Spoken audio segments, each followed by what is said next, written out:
Hola, hola, los saluda con mucho gusto Lili Brillanti. Bienvenidos a Brillanti TV. Hoy tocaremos en Gente Brillanti un tema muy sensible, muy de la época. Estamos haciendo este programa en el año 2021 y traemos el 2020 arrastrando, cargando por la pandemia mundial de la COVID-19. Por eso me pareció muy importante platicar con una amiga tanatóloga, Paulina Guerra, y que nos diga cuáles son los procesos que se llevan o se deben pasar después de una pérdida de un ser querido. Así que espero que esto les sirva y que de alguna manera nosotros a través de Brillanti TV podamos lograr sanar su alma. Le doy la bienvenida a Gente Brillanti, a Paulina Guerra.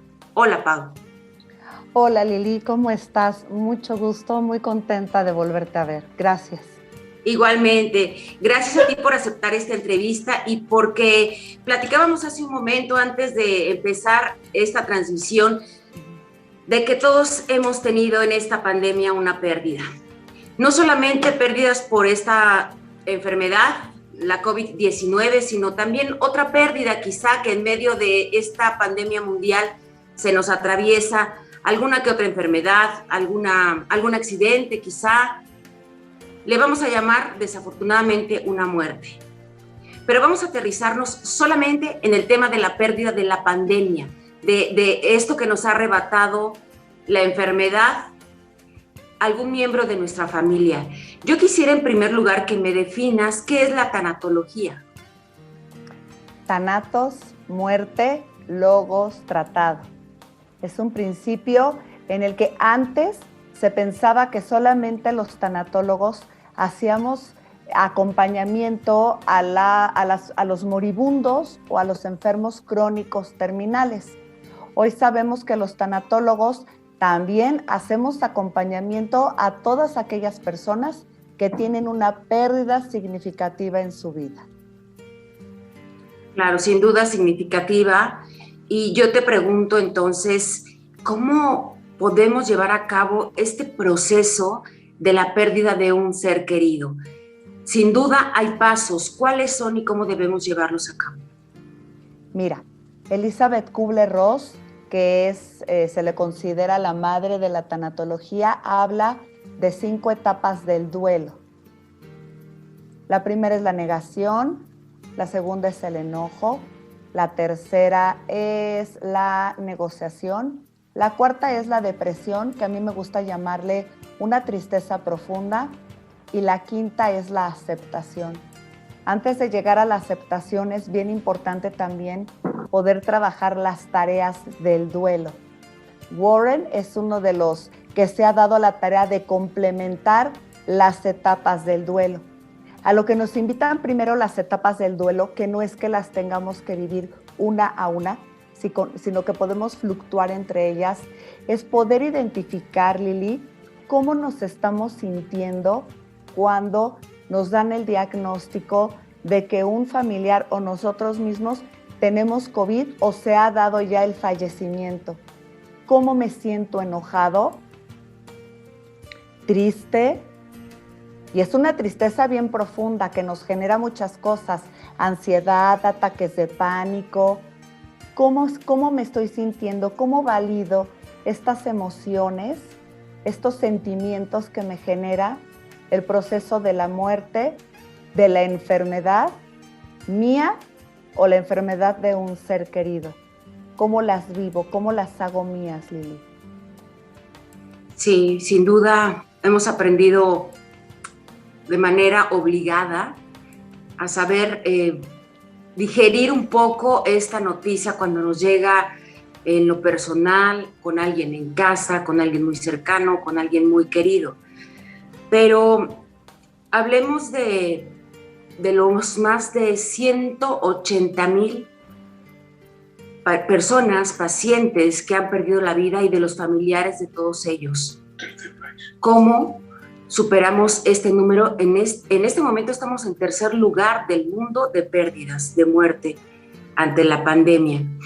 Pero, ¿cómo llevamos ese primer paso, Pau? La negación de la que tú nos hablas. Fíjate que que algo que quiero complementar con esto que estás comentando, Lili, es que queda en el ambiente la sensación de culpa, complementado a que me niego a que mi ser querido ya falleció, que me lo arrebataron, ¿no? Porque así me lo hacen saber mis pacientes y así es como lo escucho.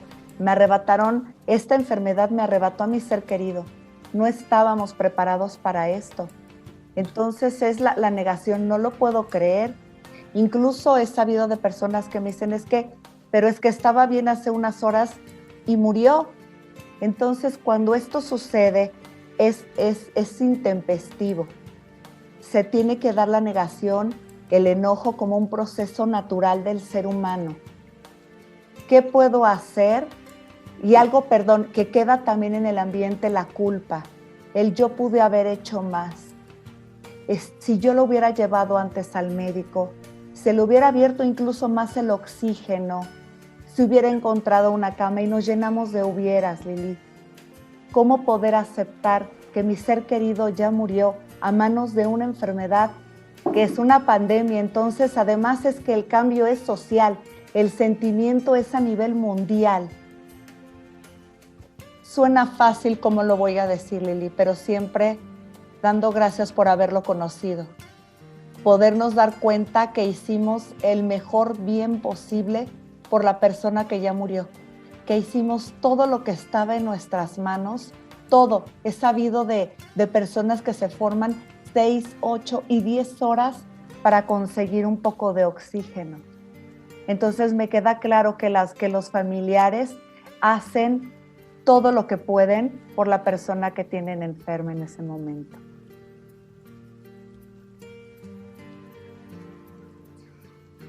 Muy bien, estamos hablando de que a veces nos culpamos por no tener una atención rápida a quienes enferman o nuestros familiares enfermos o la propia, ¿no? También sentimos que perdemos el tiempo. El segundo paso de este proceso para llegar hasta la aceptación, Pau. Mira, después viene el enojo, que lo compartí un poco ahorita, el enojo de no darme cuenta cómo fue que me enfermé. Sí, dime. Ok, el enojo de no darme cuenta cómo fue que entró esta enfermedad a mi casa o yo mismo la llevé. Desgraciadamente, también por el momento se estigmatiza mucho la enfermedad y entonces pensamos es que fue irresponsable, es que se debió de haber cuidado más, pero es parte del mismo proceso. Necesitamos comprenderlo, que estas fallas humanas son muy nuestras, como humanos que somos, que cometemos errores, pero que no lo hacemos con la plena intención ni de contagiar a nadie, y yo creo que ni de contagiarnos tampoco. Es un proceso humano difícil poder comprender cómo negoció que se enfermó mi ser querido y ahora cómo negoció con Dios o con un poder superior. Ya se enfermó, ¿y ahora qué hago? Me formo largas horas, pero no dio resultado.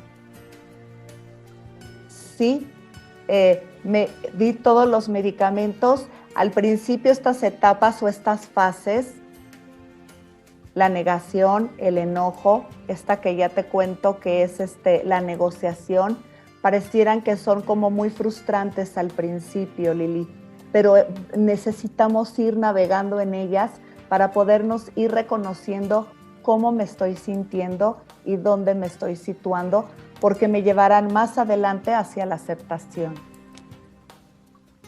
Estamos entonces en el tercer paso, Pau. ¿Cuál sería el cuarto? El cuarto es la tristeza profunda, o la depresión les llaman algunos. A mí me gusta llamarla porque la depresión es otra cosa y debemos de tener cuidado. A mí me gusta llamarle tristeza profunda. Tristeza, ¿por qué? Porque nos damos cuenta que mi familiar que acaba de morir en manos de COVID no va a regresar. Tristeza profunda porque sé que la situación en la familia, en casa, va a cambiar para los hijos, para los padres, para los que hayan sobrevivido a la enfermedad. Hay familias en donde todos en casa, 8, 10 personas, menos, no importa el número, pero donde todos en casa han enfermado y viven con mucha tristeza, se recuperan. Cuando muchos se recuperan y fallece uno, queda él. ¿Y por qué sobreviví yo? Me hubiera muerto con él. Y todo eso genera muchísima tristeza, un pesar profundo, Lili. Sí, sé perfectamente de lo que hablas, Pau, y yo creo que mucha gente en este momento se encuentra reflejada con todo lo que tú nos dices. Hay un quinto paso y es la aceptación, pero para llegar a él son varias sesiones con una consejera como tú, como una tanatóloga, pero ¿en qué punto pones la religión, por ejemplo, acercarnos a ella, acercarnos a esa espiritualidad para también sanar nuestro corazón y nuestra alma? Sí, Lili, entre la tristeza profunda y la aceptación hay algo que nosotros llamamos las tareas del duelo. Las tareas del duelo es como el duelo mismo, es único y personal. En estas tareas del duelo es donde nos damos la oportunidad de, ya que fluctué por las anteriores, ya que estoy viviendo esta tristeza profunda de saber que no va a regresar mi ser querido, que no hay nada más que yo pueda hacer, pero también haber vivido todo esto anterior, haber vivido el duelo, que es doloroso y lo tengo que decir así. Los que sobreviven son dolientes. El duelo adolece. Cuando yo me dejo sentir estos sentimientos, esa tristeza, empiezo a incorporar en las tareas del duelo la espiritualidad que la debí de haber trabajado un poco más antes. Pero hay quien no, ¿eh? Me gusta hablar de espiritualidad, Lili, porque he tenido pacientes de otras religiones e incluso he tenido pacientes que por la razón que sea están peleados con Dios o con su poder superior. Entonces me gusta llamarlo espiritualidad.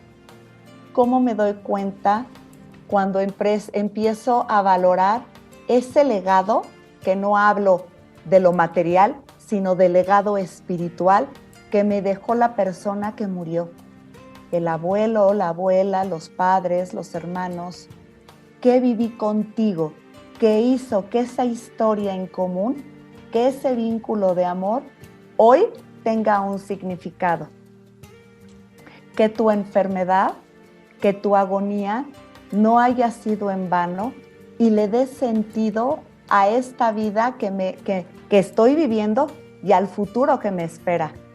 Cuando yo me doy la oportunidad de vivir la espiritualidad, claro que como bien dices tú, está, la OMS lo dice así, todas las personas que practican una religión, que tienen una fe en un poder superior, como cada quien le quiera llamar, será mucho más fácil salir de los problemas y de las situaciones trágicas de la vida.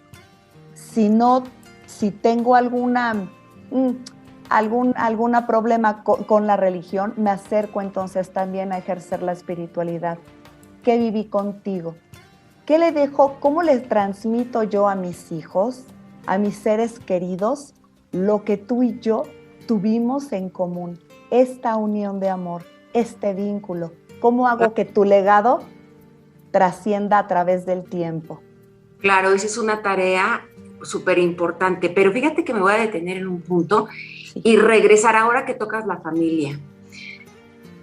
¿Cómo sería la mejor manera o la que tú nos propones para poder hablar con seres en la familia menores de edad?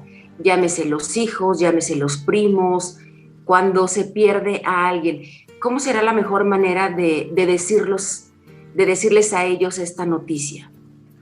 Fíjate que los niños muy pequeños, los chavos, ¿no? Lo que nosotros llamamos los chavos, los adolescentes, ellos se dan cuenta de todo lo que pasa en casa, Lili.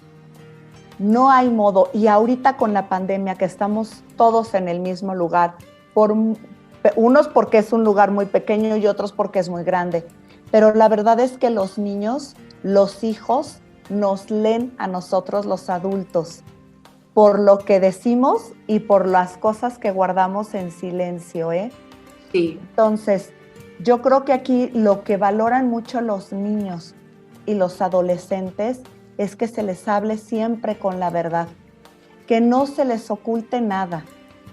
Cuando ellos los niños y los adolescentes son muy precisos en hacer sus preguntas, muy concretos. Los que le damos la vuelta somos nosotros los adultos. Nos mueve, nos simbra cuando nos hacen una pregunta así de, ¿y se va a morir? ¿Y se va a ir al hospital? ¿Y es contagioso? Y nos quedamos así de, ay, ¿cómo les doramos un poco la píldora? No es necesario.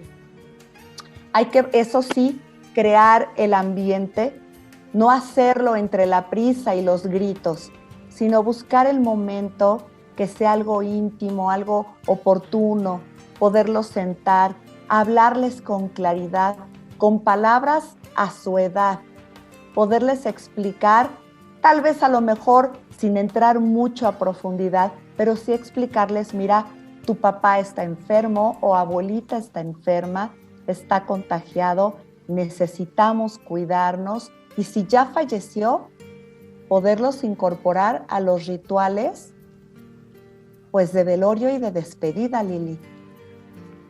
Sí, porque uno evita que estén en ese momento, quizá para que no lo recuerden durante su vida, porque aunque estén pequeñitos, se les graba. Entonces pueden asociar directamente enfermedad, hospital, muerte. Y en lo personal, sí tengo un ejemplo en casa, nuestro propio hijo que piensa así, mamá se enfermó, va a ir al hospital, se va a morir, porque ya lo vio antes.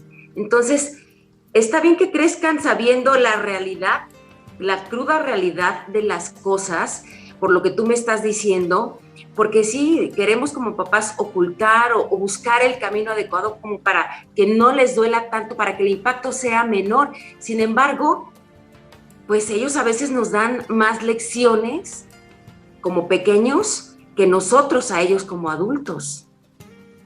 Fíjate que te comprendo, Lili, perfectamente, porque yo también tengo hijos pequeños, pero yo creo que también depende mucho, mira, todo viene en una historia de vida. También cómo nosotros como adultos afrontamos y confrontamos la enfermedad y muerte. Cómo lo vivieron nuestros padres, nuestros abuelos. O sea, esto ya es ancestral. Me parece que sería como tal vez sano poderles decir a los niños que no necesariamente es como pensar cáncer, muerte. No todas las personas que enferman de cáncer mueren. No todas las personas que van a un hospital van a morir. La medicina ha avanzado mucho y los médicos y enfermeras que siempre lo hacen, se entregan en cuerpo y alma, pero hoy en día ante el COVID están, por eso les llaman en la primera línea, ¿no? Están dándole batalla y están haciendo su mejor esfuerzo con las herramientas que tienen para sacar a todos adelante. Algunas personas morirán y algunas personas sobrevivirán. ¿De qué depende? Pues también de lo que toque vivir en la vida, ¿no? No todas las enfermedades son para morirnos, ¿sí? Entonces también depende mucho nosotros como papás y como adultos, cómo nos hayan inculcado lo que es, cómo se viven las pérdidas, cómo se acompaña en los velorios, cómo se viven las enfermedades. Y tal vez el niño que pregunta con una franca naturalidad, de una manera espontánea, porque un niño puede ir en el jardín caminando y ve un pajarito muerto y comprende que ya se murió. Incluso algunos niños hacen su propio velorio y luego los papás ni se enteran, ¿no? Vamos a enterrar al gatito, al pajarito, al pececito. Ellos hacen lo propio. Los que muchas veces vamos queriéndoles dorar la píldora somos nosotros, pero es por nuestro propio miedo, no por el de ellos. Claro, eso es muy cierto. Hay una cosa que decías en una de las pláticas y entrevistas que también tú subes en tu Facebook, en Paulina Guerra, que me quedó muy claro, y también a mi familia. No hay que recordar a nuestro ser querido en los últimos días cuando estuvo enfermo o enferma, sino todos los años buenos, bondadosos, alegres que nos dejaron. ¿Cómo lograr ese chip? Recordarlo no con tristeza porque se nos acaba de ir, sino con alegría por todo lo que nos dejó y le aprendimos. Fíjate que hay dinámicas muy buenas en familia que podemos incluir a los niños. Por ejemplo, sentarnos a platicar. Mira, depende mucho la dinámica de familia y ahí tenemos que darnos cuenta como sistema familiar cómo lo enfrentamos. Y no me dejarás mentir, Lili, a veces hacen reuniones para hablar de la tragedia, de lo malo. El proceso de morir en un ser querido es complicado y es difícil, ya tú lo decías. ¿Cómo hacer para recordarlo en el vínculo de amor y en estas anécdotas de familia? No importa si es una familia pequeña o es una familia numerosa, la intención. Vamos a sentarnos. Los niños, por ejemplo, se les puede invitar, haz dibujos. Vamos a sentarnos a platicar de cosas chuscas y divertidas. Y entonces a lo mejor al principio nos sentamos varios y nos volteamos a ver unos otros como diciendo, ¿cuál es el sentido si yo estoy con el alma rota? Si yo lo que quiero es llorar. A veces me ha tocado que me digan, es que yo no quiero que me vean llorar. Y por eso tú estás muy familiarizada con esto de la comedia, que es la carita de tristeza y la carita de alegría, ¿no? Las que ponen en el teatro. Eso también es la convivencia de compartir esto. A lo mejor vamos a llorar, pero de repente vamos a provocarlo. Oigan, alguien cuenta algo chusco del tío. ¿Qué diabluras nos hacía? A mí mis pacientes me dicen, es que mi papá me llegaba y me apretaba aquí en el hombro, ¿no? O me daba un coscorrón jugando. Y me lo platican llorando, pero contentos. ¿Me entiendes? O sea, entonces es esta mezcla al principio de dolor y alegría. Es este momento agridulce, donde te recuerdo desde lo más profundo con amor, pero me duele que no estés aquí. Y eso es humano, Lili, y está bien sentirnos así. Yo creo que es un gran consejo el que nos estás dando, Pau, sin duda, porque no sabemos a veces hacerlo. O aunque lo estemos haciendo o intentando hacer, no estamos conscientes de que es mejor tener estas dinámicas en familia que crear un ambiente de tristeza completamente o tan largo, ¿no? Porque uno se va mezclando pensando que es una catarsis estar hablando de una sola persona que se nos acaba de ir y a lo mejor no estamos en lo correcto, pero yo sí también creo que estos procesos de los que tú nos hablas son sumamente importantes para llegar a estas dinámicas en donde recordemos con amor a nuestro familiar, incluso no los que se fueron ahora recientemente, sino anterior, ¿no? Los abuelos que por edad ya les tocaba partir, en fin, otro tipo de pérdidas. Yo quisiera que tú nos dijeras lo importante que es acercarnos a una persona como tú, que maneja con tanta sensibilidad la tanatología y que porque alguna vez platicamos cuando coincidimos en un programa de televisión, que tú te hiciste tanatóloga por tus pérdidas. Entonces, ¿qué es lo mejor? O sea, no hay un libro como una receta de cocina, pero ¿cuál es lo mejor que tú nos puedas compartir y que nos llegue en este momento al corazón para que podamos ir sanando este proceso por el cual estamos pasando? Ay, Lili, yo te agradezco tanto. Fíjate que, como dices, no hay recetas. Yo creo que no necesariamente el vivir las pérdidas las podemos utilizarlas para un fin, para ayudar a otros. Hay muchas personas que sí, tú lo has visto, mujeres que les han secuestrado sus hijos, que han tenido desapariciones, que han tenido enfermedades, crean fundaciones, hacen asociaciones, ahora con mujeres, los feminicidios, mujeres desaparecidas, y es ir creando estas cadenas, estos lazos humanos donde nos vamos acompañando todos, irnos acompañando, todos y cada una, y cada uno de nosotros. ¿Por qué es importante, pienso yo, y yo soy una gran promotora de que vayan al psiquiatra si es necesario, vayan a psicoterapia si es necesario, acudan con tanatólogos? Ahorita hay un boom de tanatólogos, entonces estar bien pendientes, no nos formamos en un fin de semana, en un curso intensivo, ¿no? Hay que estudiar y estudiar y estudiar todo el tiempo. Pero ¿por qué sí? Porque como también bien lo dijiste, Lili, en cuanto a pérdidas, me compete, las pérdidas se van juntando. Y entonces, si se muere una persona recientemente que quiero mucho, revivo las pérdidas anteriores.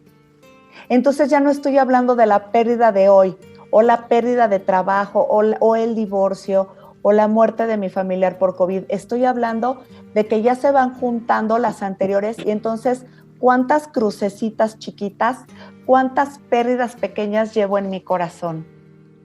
Entonces, para que yo pueda ir depurando, para que yo pueda ir cambiando este patrón de pensamiento, para que yo también pueda transmitir entre mi familia otra clase de vivencias, porque al principio cuesta trabajo. Estamos tan arraigados en hablar siempre de lo malo que nos cuesta trabajo hablar de los vínculos amorosos y de las cosas buenas que nos dejaron otras personas. Por eso es que es muy, muy necesario poder acercarnos a profesionales, psicoterapeutas, tanatólogos profesionales y éticos que puedan irnos ayudando a reparar estos lazos de dolor, podernos enseñar una nueva manera de relacionarme con mis seres queridos que ya fallecieron. Duelo no quiere decir olvidarme de que te conocí, de que te amé, de que exististe y sigues siendo importante hoy día, aunque ya no te vea. Sí, qué palabras. A mí la verdad es que me gustaría llegar pronto, sé que es un proceso para poder llegar a la aceptación y también supongo que de cada persona depende el tiempo de terapia, ¿no, Pau? Sí, no hay tiempo. A mí me dicen, ¿y cuánto tiempo? Me preguntan a veces, ¿cuánto tiempo va a ser de elaboración de duelo? ¿Cuánto tiempo voy a vivir, me voy a sentir así?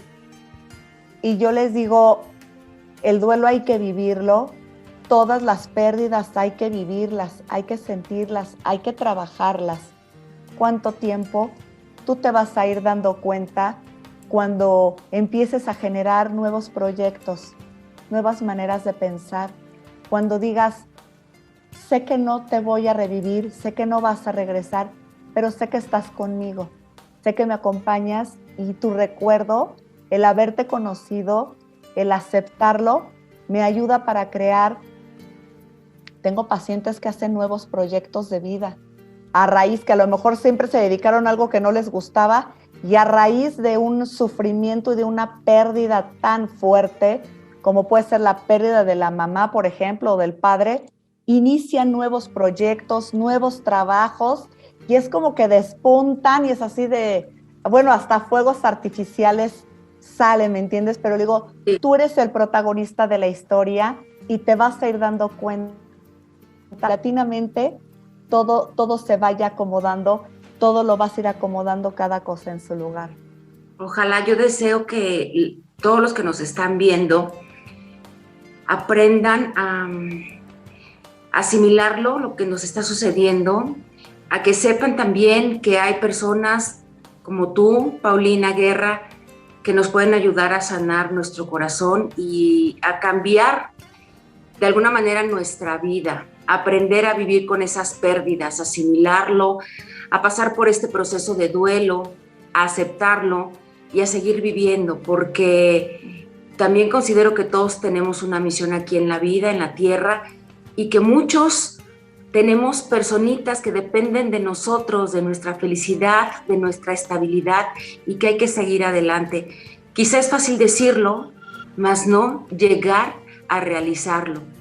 Yo deseo de todo corazón que si en este momento han tenido alguna pérdida, después del duelo puedan llevar una vida nuevamente alegre, una vida llena de sorpresas para ustedes mismos y de estabilidad emocional para su familia. También les aconsejo que sigan a Paulina Guerra, que además tiene un grupo de compañeros tanatólogos que se dedican justamente a sanar a través de estos consejos, a través de esta rama de la psicología, pues corazones. Yo te agradezco infinitamente, Paulina, este espacio que nos has abierto en tu agenda tan apretada, entre tus ocupaciones, tus congresos, tus pláticas, tus pacientes, que estás muy solicitada, pues perdóname por decirlo, desafortunadamente muy solicitada por la época en la que estamos viviendo. Yo te agradezco mucho que nos abras este espacio y que nos digas unas últimas palabras con las que podamos cerrar no solamente este programa, sino que la gente se quede con lo dulce que tú dices las cosas, de poder saber cómo encaminarnos o cómo llevar nuestras pérdidas. Ay, Lili, pues muchas gracias por tus palabras. Solo me gustaría poderte decir, Lili, y que les puedas tú compartir que a pesar de la distancia y a pesar de no poder estar juntos, pueden hacerse rituales de despedida donde los niños pueden participar. Colocar la imagen de un ser querido que ya no está, tal vez una vela, unas flores que se pueden conseguir fácilmente, y que este ritual se llama el ritual de la vela encendida. Y entonces muchas veces cuentan con la urna, entonces pueden poner la urna o la fotografía de la persona que falleció, una vela, unas flores, pueden invitarse por videollamada o por plataforma, y las personas que viven en el mismo domicilio, los niños pueden elaborar una carta, y si no saben escribir, pueden elaborar un dibujo, pueden pegarlos en lugares estratégicos, y cada quien puede regalar una anécdota o una historia de lo que vivieron con la persona que acaba de morir. Aquí es espontáneo. Si te salen las lágrimas, darse el permiso de sentir, de llorar, de reír, de acompañarse todos en familia, Lili. Muy bien, pues sin duda es una bonita invitación para hacerlo en casa, este ritual, con nuestros pequeños, con la familia, y aprovechar que estamos en el mundo de la tecnología, ¿verdad?, de lo digital, y que si bien es cierto que no podemos juntarnos, no deberíamos juntarnos todavía con nuestros seres queridos, hacerlo a través de una videoconferencia, alguna plataforma como la nuestra ahorita, el Zoom, y que cada quien haga un ritual que además los va a llenar de paz y de conocimiento también para poder sobrellevar esta situación de nuestras pérdidas. Muchas gracias, Pau. Muchas gracias, Lili. Sin duda una plática conmovedora, una plática con una persona que pasó por las pérdidas, que se hizo tanatóloga, que ha estudiado muchísimo del tema y que todos los consejos que nos ha dado en este momento serán de utilidad. Hay que buscar también cuándo es el momento adecuado para cada uno de nosotros de haber sufrido una pérdida, cuándo hay que buscar una asesoría, en este caso con los tanatólogos. También es importante en la espiritualidad. De acuerdo a la religión que cada uno de ustedes tenga, es importante buscar la sanación de nuestra alma vía religión. Yo de verdad espero que hayamos puesto un granito de arena y haber contribuido a su corazoncito en este momento tan difícil, no solo para nosotros, sino para todo el mundo. De verdad, espero que haya sido de su utilidad. Les mando un gran abrazo. Ustedes estuvieron en Brillanti TV. Nos vemos en la próxima, aquí que es su casa. Salud y éxito.